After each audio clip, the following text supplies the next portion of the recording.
topilo se za naoružanje. Jednog dana išao sam za Zagreb po nekakvu vojnu opremu i tadašnji zapovjednik brigade Rodoljub Barić mi je zapovjedio da odem do glavnog stožera da se javim gospodinu Begiću Stjepanu i da ga zamolim u ime njegovo da ako može da se nekakve cijevi većeg kalibra pošalju za Biograd. Po mom dolasku u glavni stožer kod gospodina Begića prenio sam molbu zapovjednika, na što mi je tadašnji načelnik topništva glavnog stožera odgovorio: haubicu imamo jednu na raspolaganju bez ciljničkih sprava. A na moj upit gdje možemo naći ciljničke sprave, gdje ćete i naći. Ali momci, probajte, vojarna Logorište kod Karlovca je osvojena, to je bio početak 11. mjeseca, znači kad je vojarna Logorište bila privremeno osvojena od strane Hrvatske vojske, kada su četnici pokušali napraviti napad prema Dugoj Resi, Karlovcu, Belaju i, kažem, postoji tu dosta naoružanja koje je ostalo u vojarni. Vojarna se nalazi između naših položaja i neprijateljskih. Neprijatelj je bio na brdu Šanac preko puta Korane, a naše snage su bile iznad vojarne na nekakvih 150-200 metara kod crkve Svete Doroteje u Logorištu.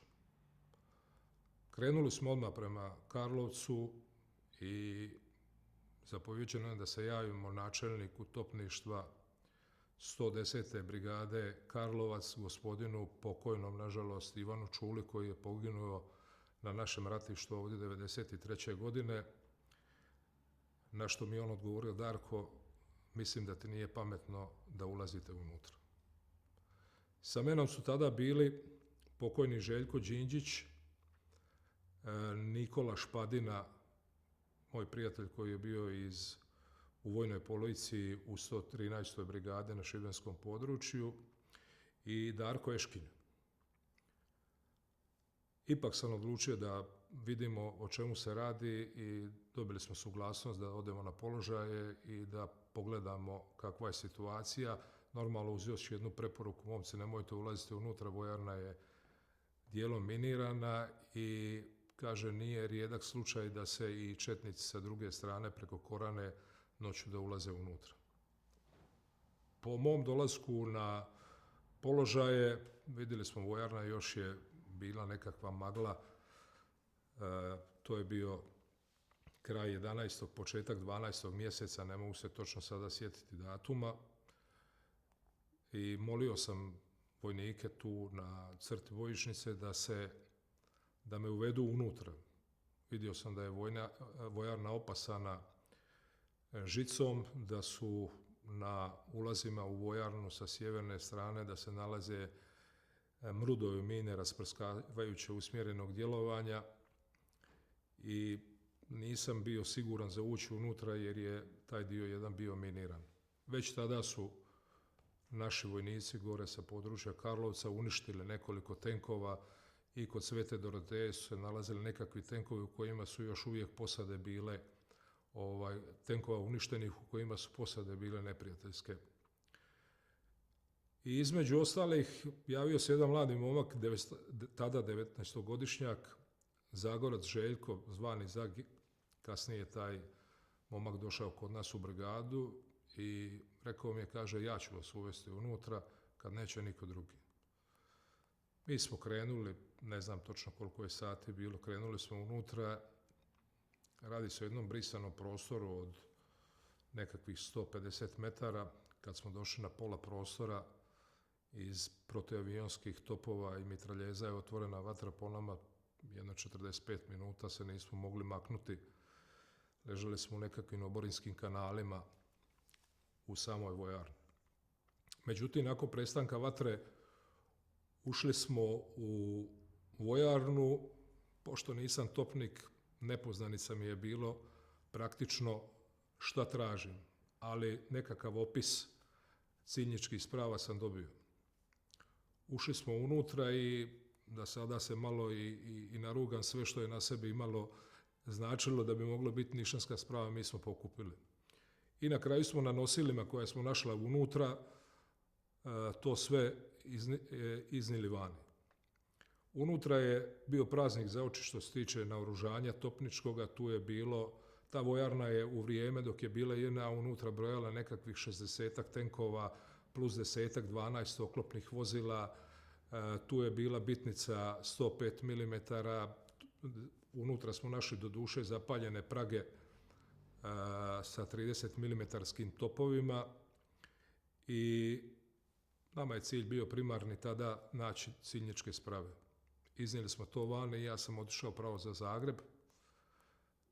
Dogovor je bio ako doneseš ciljničku spravu dobit ćeš i haubicu. Kad sam došao kod gospodina Begića i onako blatnjav iz te transportne vreće iskrca te ciljničke sprave, čovjek se uvatio za glavu. Kaže, dobro, ok, kaže, ostavit ćeš to tu, ja govorim, načelniče, nema ništa od toga, to sve ide za Biograd, dogovor je dogovor, haubica mora za Biograd. I tako je gospodin Begić dao prvu haubicu koja je došla za Biograd i kamion Sauber koji smo doveli. Po mom dolasku u brigadu ispričao sam čitav događaj zapovjedniku brigade i dobio sam suglasnost da formiramo grupu koja bi išla u logorište sa ciljem izvlačenja te tehnike. Tu su bile i dva tenka T-34 i jedno borbeno oklopno vozilo pješadije i ja sam tada zamolio Silvestra Trticu koji je bio u bivšoj vojsci u oklopnoj postrojbi da ide s menom. Naš drugi ulazak u vojarnu je bio sa 2 akumulatora koja su ne znam koliko kilograma imali, koja smo posudili u jedinstvu u Zagrebu i ušli u vojarnu u ranim jutarnjim satima pod okriljem magle i nevremena. Kad smo se već dočepali hangara, tada smo bili sigurniji jer nas se nije moglo vidjeti. Čitav dan smo mi pokušavali upaliti i taj tank i oklopni transporter, međutim bezuspješno.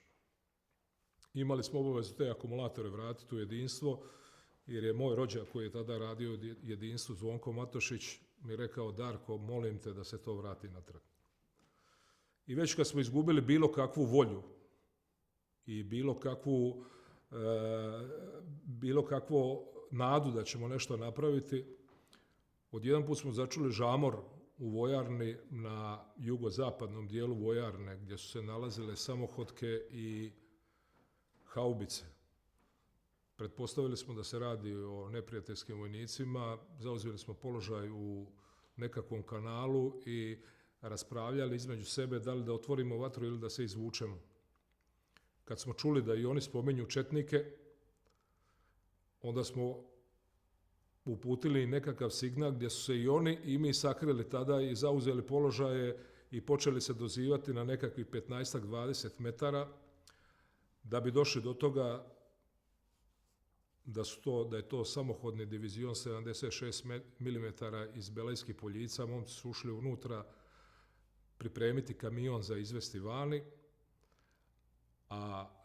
ali nisu imali akumulatore. Akumulatore smo mi imali, ali ništa drugo. I tako smo posudili na akumulatore za upaliti kamion, a oni su upalili prvu samohodku i tada su zakačili za taj svoj kamion prvu haubicu 105 mm koja je bila još tada na klocnama, probušenih guma, ali nam to ništa nije smetalo. Momci su krenuli u samohodki, a Silvestar Trtica je upalio kamion, zakačio haubicu 105 mm i krenuo prema izlazu iz vojarne, prema samom cesti koja vodi za Belejske Poljice i Belaj. Najprije samohodka, zatim kamion i tako smo doveli prvu haubicu u Belaj i tu samohodku za Biograd.